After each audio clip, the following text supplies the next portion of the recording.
Got another book review for you today. I've got a review on Peace Child by Richardson, and I must say I absolutely loved this book, and I would highly recommend it. Basically it's another true story, and it's about Don and Carol Richardson, and they go into Irian Jaya as missionaries in the 60s to share with the natives there. So it's before the Dutch inhabitants and of Irian Jaya, Indonesia. And it's just a really riveting story, and I know I use riveting a lot in my reviews, but this one actually trumps the last one. It has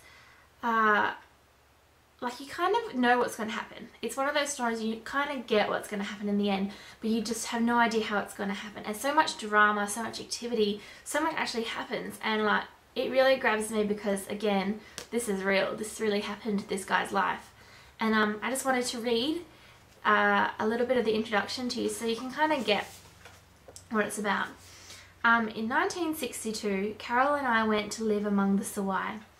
As we studied their language and probed into their legends and customs, we found that we were living and working among people who honoured treachery as an ideal. In many of the legends that the Sawai people tell their children around the campfires, the heroes are men who formed friendships with the express purpose of later betraying the befriended one to be killed and eaten. And the Sawai expression for this practice is to fatten with friendship for the slaughter.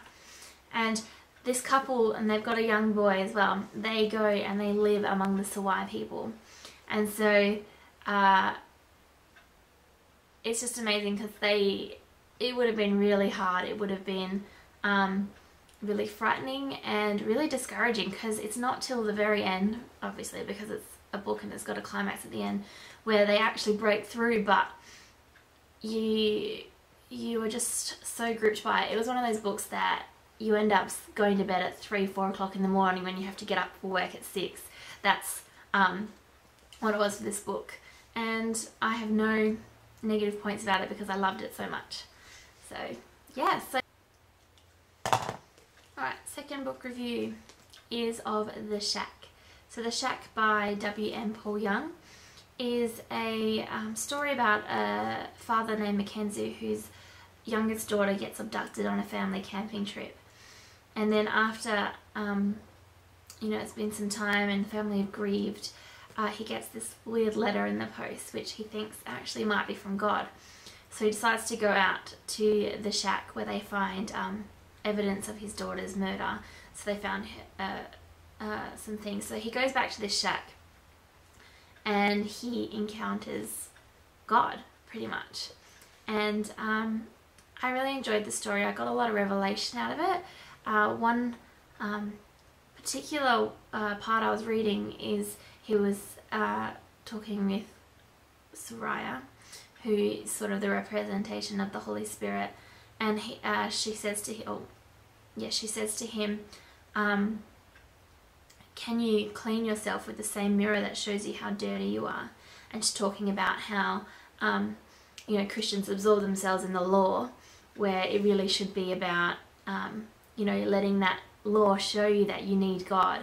And it was really good in that sense that I got revelation out of this this fiction, but I felt like it dragged on a little bit, and that's probably really horrible to say because it has a really great message and really great things in it, but it wasn't one of those books that I couldn't put down. So it has that enjoyment factor, but it doesn't have that thing that gripped me, and I think it's really true stories that grip me. So this is just my personal opinion, but it's another recommend. I'm yet to find a book that I will not recommend, but there is probably one out there, and I will find it and diss the hell out of it. Anyway, those are my book reviews for you today, and I hope you can subscribe to my channel and follow along, because I've got some really cool things to say, and I hope I can inspire you or provoke some thoughts, or challenge you in some ways. So thank you so much for listening, and yeah, bless ya. Peace.